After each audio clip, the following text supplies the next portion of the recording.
Outside of home, school is at the heart of daily life for kids, and it comes with its own set of challenges.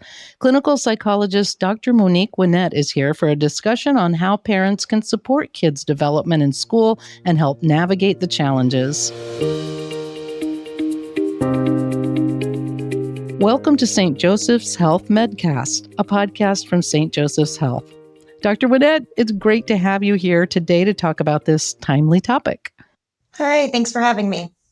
Well, first, let's identify some of the common stress factors for kids in school. What are some of the common emotional challenges children face at the start of a new school year?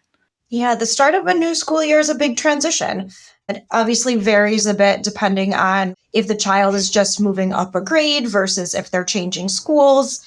Varies based on if they have a teacher they're familiar with or there's children in their class that they've been in class with before. But for every child, it's a transition nonetheless. So the comfort level is going to be dependent on familiarity a bit.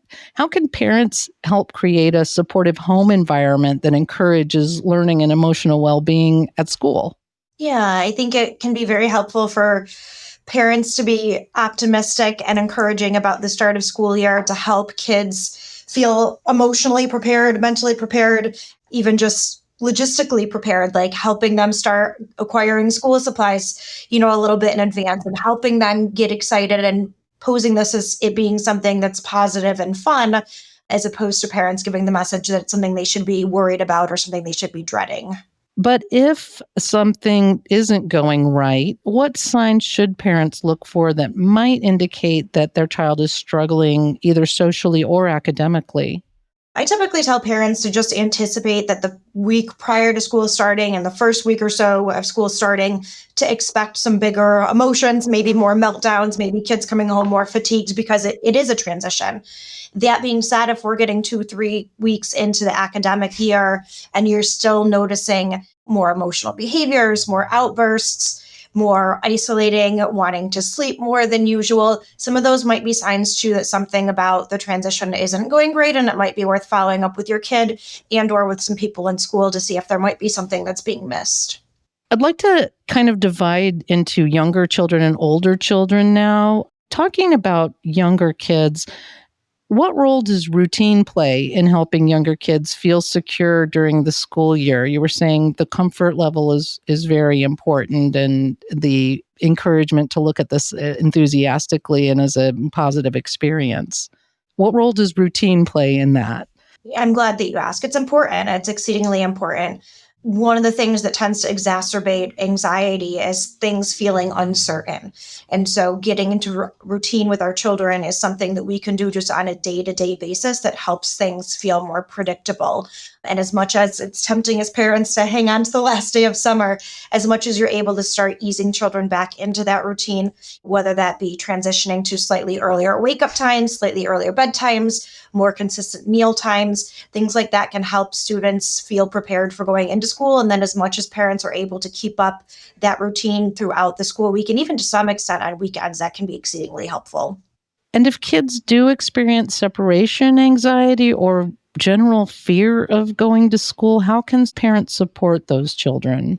It's common for children. One of the things that we do know about anxiety, however, is that the more someone is allowed to avoid something that makes them anxious, that actually perpetuates the anxiety. So I know that it's hard for parents if their kids are having a tough time struggling or being tempted to avoid going to school. But the more that you let kids avoid those things, it actually makes it worse. So this is a place where communication with school can be exceedingly helpful.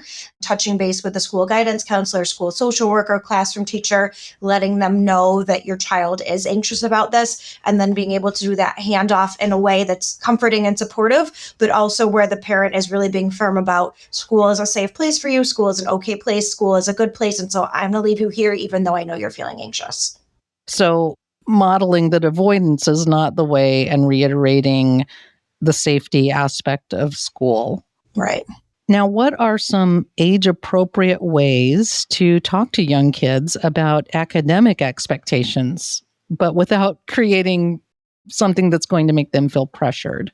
It's an important question. I think one good way to do that is just to really encourage a student's sense of pride, right? Instead of external demands about we're expecting certain grades or expecting certain things, when your child comes home with something that they did well on, or even if it's just well compared to what their baseline is, something that's just progress for them, really eliciting, how does that make you feel? How are you feeling about that? And really kind of trying to pull out some of that pride that can help kids learn to be intrinsically motivated to make some positive academic strides as opposed to just trying to meet somebody else's external expectations.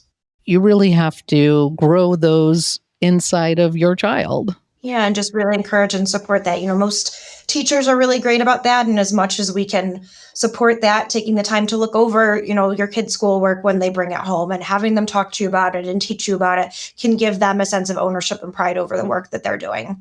And for older kids, teens as a group have some unique stressors in school. How can parents help them cope?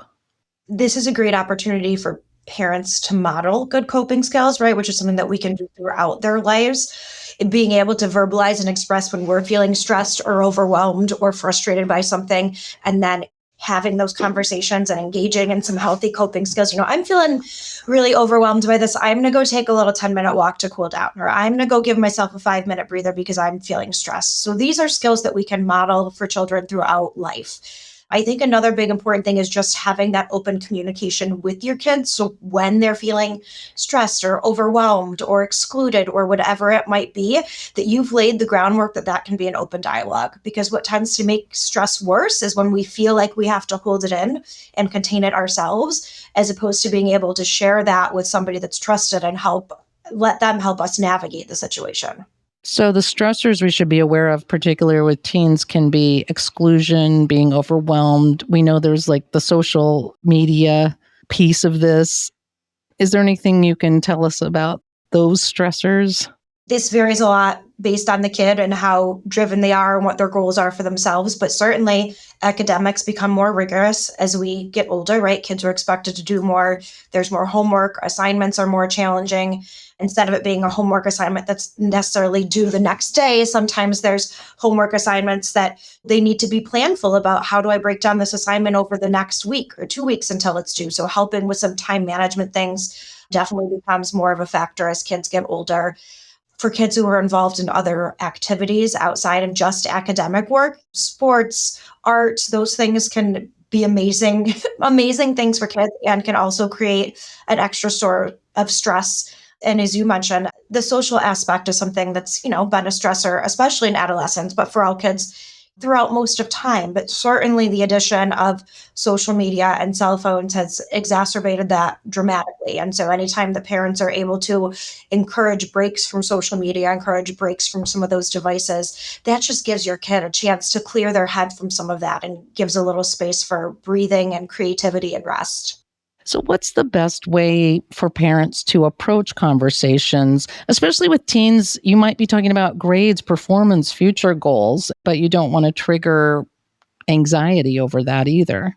It's a tough balance, and parents tend to know their kids best. And so I usually tell a parent to kind of trust their gut or their insight in terms of what's going to be most motivating to their kids. Some kids really need that extra push. Some kids have so much internal motivation that too much extra push from a parent can kind of push them over the edge a little bit. So it's about finding that balance. And again, an opportunity for us to model what it's like to put effort into things and to try and be high achieving and work toward goals, and also give ourselves some downtime and some coping skills and some relaxation time. So just encouraging kids to find that balance.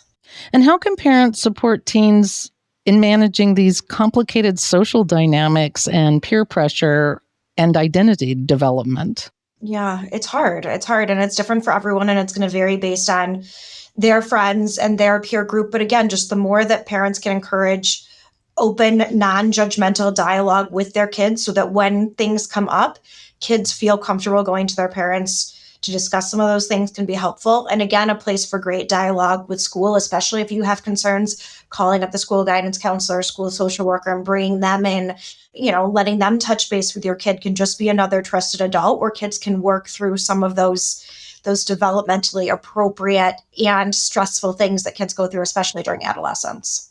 And as parents, we want to support our kids through every stage, but My last question is about these young adults, teens becoming adults. How can parents encourage independence while still providing emotional support? Yeah, I see parents struggle with that so much after you've been used to raising this person for 18 years or so, being able to step back and let them sometimes learn from their own mistakes and stumble and fall a little bit or take things in can be difficult. It's a tough balance. And I think it's just kind of titrating. It's baby steps. It's giving them a little bit of independence over one thing first, and then giving them a little bit more and being there to support them and when that need arises, but also giving your kids the message that you trust them enough that you know they're competent and capable to manage these things. And feeling like our parents have that trust in us can go a really long way in terms of encouraging future independence. Yeah, have that confidence. Yeah. Well, Dr. Winnett, thank you for this very valuable information we can use to encourage our kids' academic and emotional health and well-being. Thank you. That was clinical psychologist Dr. Monique Winnett. Contact the Children and Youth Behavioral Health Clinic if your child needs to talk to a mental health expert. That number is 315-703-2800. If you enjoyed this podcast, please share it and check out the entire podcast library for topics of interest to you.